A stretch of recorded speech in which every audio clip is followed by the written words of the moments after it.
How the equality guaranteed by the Constitution in the matters of public employment? Ans. Article 16, which provides for equality of opportunity in matters of appointment and employment, is only an incident to application of the equality concept envisaged in Article 14.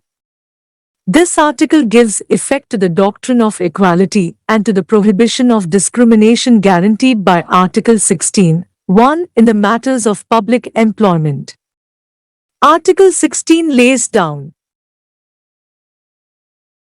1. There shall be equality of opportunity for all citizens in matters relating to employment or appointment to any office under the state. 2. No citizen shall, on ground only of religion, race, caste, sex, descent, place of birth, residence, or any of them, be ineligible for, or discriminated against in respect of any employment or office under the state. 3. Nothing in this article shall prevent Parliament from making any law prescribing in regard to a class or classes of employment or appointment to an office under the government of or any local or other authority within a state or union territory, any requirement as to residence within that state or union territory prior to such employment or appointment. 4. Nothing in this article shall prevent the state from making any provision for the reservation of appointments of posts in favor of any backward class of citizens, which in the opinion of the state, is not adequately represented in the services under the state. 5. Nothing in this article shall affect the operation of any law which provides that the incumbent of an office in connection with the affairs of any religious or denominational institution or any member of the governing body thereof shall be a person professing a particular religion or belonging to a particular denomination. Article 16 guarantees equality of opportunity in matters of appointment in state services. It is to be noted that under Article 16 the guarantee against discrimination is limited to employment and appointment under the state. Article 15, however, is more general and deals with all cases of discrimination which do not follow Article 16. What Article 16 guarantees is equality of opportunity in matters of appointment in state services. Equality of opportunity connotes that every citizen shall be eligible for the employment or appointment to any office under the state according to his qualifications and capability. It does not prevent the state from prescribing the necessary qualifications and selective tests for recruitment for government services. The selective test must not be arbitrary. In Pandaramrao v. Andhra Pradesh Service Commission, AIR 1963 SC-68, at validity of a rule prescribing that an applicant for the selection of district munsif must at that time be practicing as an advocate in the Andhra Pradesh court, was challenged under Article 16. The court held that the rule is unconstitutional as there was no reasonable nexus between the qualification and the alleged object of an applicant possessing a knowledge of the local laws which could be acquired by any lawyer practicing in any court.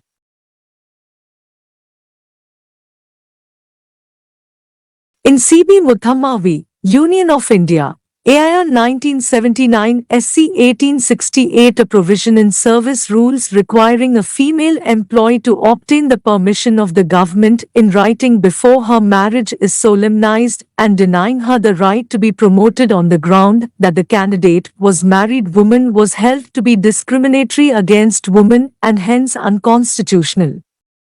The petitioner was denied promotion to grade I of the Indian Foreign Service only on this ground. However, the court made it clear that it does not mean that the men and women are equal in all occupations and in all situations, and do not exclude the need to pragmatize where the requirements of particular employment, the sensitivities of sex, or the peculiarities of social sectors of the handicaps of either sex may compel selectivity. But save where the differentiation is demonstrable, the rule of equality must govern. Equal pay for equal work. In Ranveer Singh v. Union of India, AIR 1982 SC 879, it has been held that equal pay for equal work, although not expressly declared to be a fundamental right, is clearly a constitutional goal under Articles 14, 16 and 39 C of the Constitution, and can be enforced by the courts in cases of unequal scales of pay based on irrational classification. This principle has been followed in a number of cases. D.S. Nakara's case AIR 1983 SC 130 and P.K. Ramchandra Iyer's case AIR 1984 SC 541. In P.R. Naidu v. Government of Andhra Pradesh, AIR 1977 SC 854, the petitioners were retired compulsorily in public interest. It was held that the provision for compulsory retirement in public interest applies to all government servants. As such, Article 16 does not prohibit the prescription of reasonable rules for compulsory retirement. Article 16(4) is the second exception to the general rule embodied in Article 16(1) and 2. According to this provision, nothing in Article 16 shall prevent the state from making any provision for the reservation of appointments or posts in favor of any backward class of citizens which, in opinion of the state, is not adequately represented in the services under the state.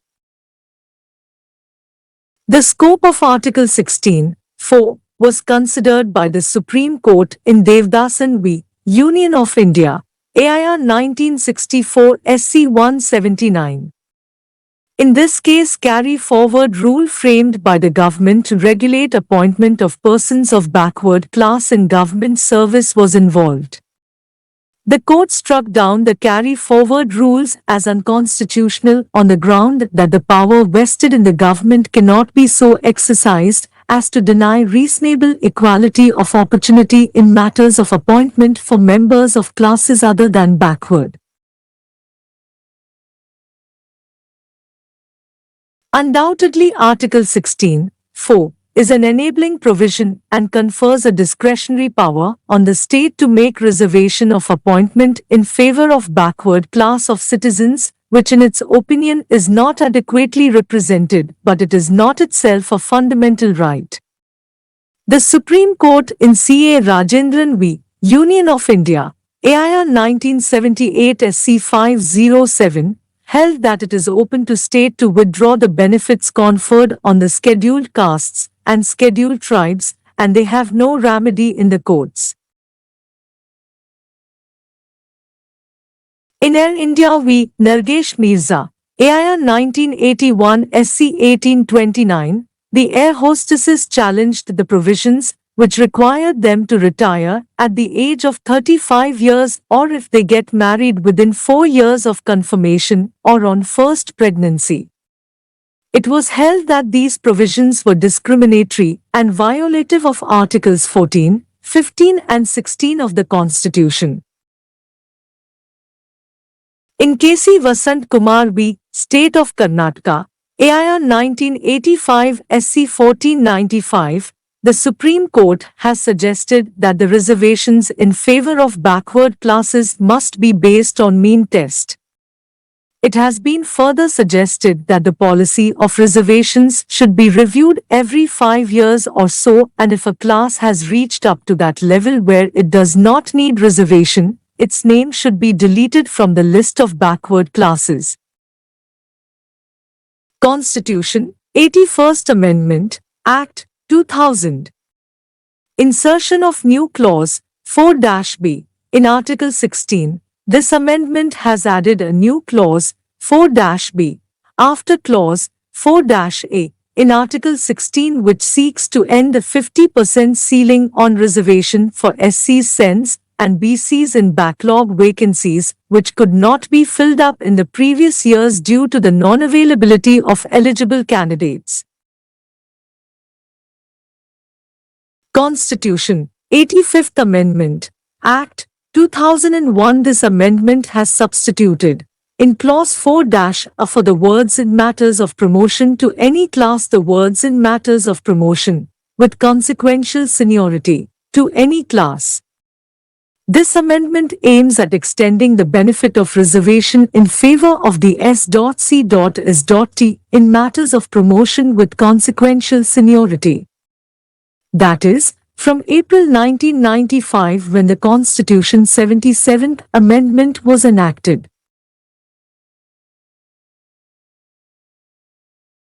In Praveen Singh v. State of Punjab, AIR 2001 SC 158, the Supreme Court has held that the recruitment to the post of Block Development Officer cannot be made on basis of viva voce test only, having regard to the nature and requirement of the concerned job. Even the Service Commission has recognized a written test as also viva voce test. In this case, the facts were that the Punjab Public Service Commission issued an advertisement for 28 to 44 vacancies of block development and panchayat officers. About 4,500 people appeared in the test, and subsequently roll members of 130 candidates only were published being eligible to appear in viva voce test. After the viva voce, the final result was announced and name of candidates found suitable for appointment were published. The petitioner's name did not figure in the merit list. The petitioner thereafter challenged the selection process in the writ petition before the High Court, which was rejected. He then filed the present appeal in the Supreme Court. The court held that the appointment could not be made solely on the basis of viva voce test. The scheme of examination as given in information sheet showed that there were 4 papers for written test followed by viva voce test. It also provided that no candidate would be eligible to appear in the viva voce test unless he obtained 33% marks in each paper and 45% marks in aggregate.